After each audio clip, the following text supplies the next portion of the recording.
नमस्कार और साक्षी news network के खास कार्यक्रम विश्व खबरों में आप सभी का स्वागत है। बांग्लादेश में अगले साल होने वाले संसदीय चुनाव के लिए राजनीतिक सुगबुगाहट शुरू हो गई है। विपक्ष मांग कर रहा है कि अंतरिम सरकार को नेतृत्व सौंपकर चुनाव कराए जाएं, लेकिन प्रधानमंत्री शेख हसीना इसके लिए तैयार नहीं है। बांग्लादेश के संसदीय चुनाव की निष्पक्षता पर चूंकि हमेशा से ही सवाल उठते रहे हैं, इसलिए इस बार भी लोगों के मन में तमाम तरह के संशय हैं। बांग्लादेश के चुनाव पर भारत की खास तौर पर नज़र है, क्योंकि शेख हसीना भारत समर्थक मानी जाती हैं, जबकि उनकी प्रतिद्वंदी पार्टी का रुख चीन के समर्थन वाला है। इसके अलावा शेख हसीना की मुख्य प्रतिद्वंदी खालिदा जिया के राज में बांग्लादेश में कट्टरपंथी हावी हो जाते हैं। बांग्लादेश में शेख हसीना के नेतृत्व में देश ने तरक्की तो की है, लेकिन अर्थव्यवस्था के मोर्चे पर यह देश कर्ज के जाल में फंसता ही चला जा रहा है और भ्रष्टाचार भी चरम पर है। बताया जाता है कि वर्तमान सरकार के साथ गहरे संबंध रखने वाले राजनेताओं और व्यापारियों ने अमेरिका, कनाडा, सिंगापुर और अन्य जगहों पर घर खरीदे हैं और कंपनियां स्थापित की हैं, लेकिन आम बांग्लादेशी तमाम तरह की दुश्वारियों का सामना कर रहा है। जहां तक बांग्लादेश के संसदीय चुनाव के इतिहास की बात है, तो आपको बता दें कि एक स्वतंत्र राष्ट्र के रूप में 1971 में जन्म के बाद बांग्लादेश में लोकतंत्र और कानून का शासन मुश्किलों में घिरा रहा है, क्योंकि इसके पहले दशकों में संस्थापक राष्ट्रपति की हत्या के बाद तख्ता पलट और जवाबी तख्ता पलट का दौर रहा। बांग्लादेश में राजनीतिक परिदृश्य शासन प्रणालियों द्वारा हमेशा बदलता रहा है। यह एक दलीय शासन, सैन्य नियंत्रण, चुनावी लोकतंत्र और एक नागरिक सरकार के तहत एक निरंकुश शासन के बीच स्थानांतरित हुआ है। देखा जाए तो देश की राजनीतिक व्यवस्था अब काफ़ी हद तक रूस से मिलती जुलती है, जिसमें कुलीन वर्गों का एक समूह अत्यधिक आर्थिक लाभ उठा रहा है और वर्तमान शासन को सत्ता में बनाए रखने के लिए भारी निवेश किया गया है। बांग्लादेश में जनवरी 2024 में चुनाव होने हैं और मुख्य विपक्षी दल बांग्लादेश नेशनलिस्ट पार्टी एक तटस्थ कार्यवाहक सरकार के तहत चुनाव कराने की मांग को लेकर बड़े पैमाने पर सड़कों पर उतरकर रैलियां कर सरकार पर दबाव बढ़ा रही है। हालांकि देश में सत्तारूढ़ बांग्लादेश अवामी लीग इस बात पर अड़ी हुई है कि प्रधानमंत्री शेख हसीना के नेतृत्व में ही देश में चुनाव कराए जाएंगे। हम आपको बता दें कि बांग्लादेश में स्वतंत्र और निष्पक्ष माना जाने वाला पिछला चुनाव साल 2008 में हुआ था और उसके अगले वर्ष शेख हसीना सत्ता में आई थी। हम आपको याद दिला दें कि बांग्लादेश में 2014 और 2018 के चुनाव विवादों से भरे रहे थे।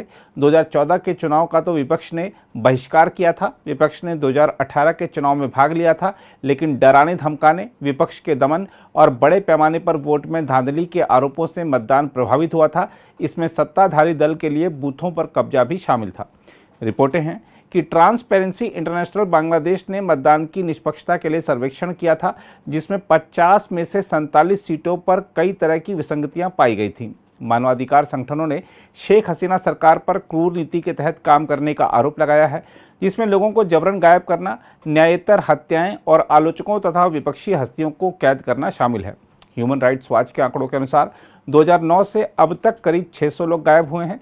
देश में 2018 के बाद से सुरक्षा बलों पर 600 न्यायेतर हत्याओं के आरोप लगे हैं। स्वीडन की खोजी पत्रकारिता साइट नेत्र न्यूज को ढाका में एक गुप्त कारागार मिला, जिसका नाम आईना घर है, जहां गायब लोगों को कथित रूप से रखा गया है। हम आपको बता दें कि बांग्लादेश में नोबेल पुरस्कार से सम्मानित मोहम्मद यूनुस 198 मुकदमों का सामना कर रहे हैं और यूनुस के न्यायिक उत्पीड़न का शिकार होने की बात कहने वाले एक उप अटॉर्नी जनरल को बर्खास्त कर दिया गया था।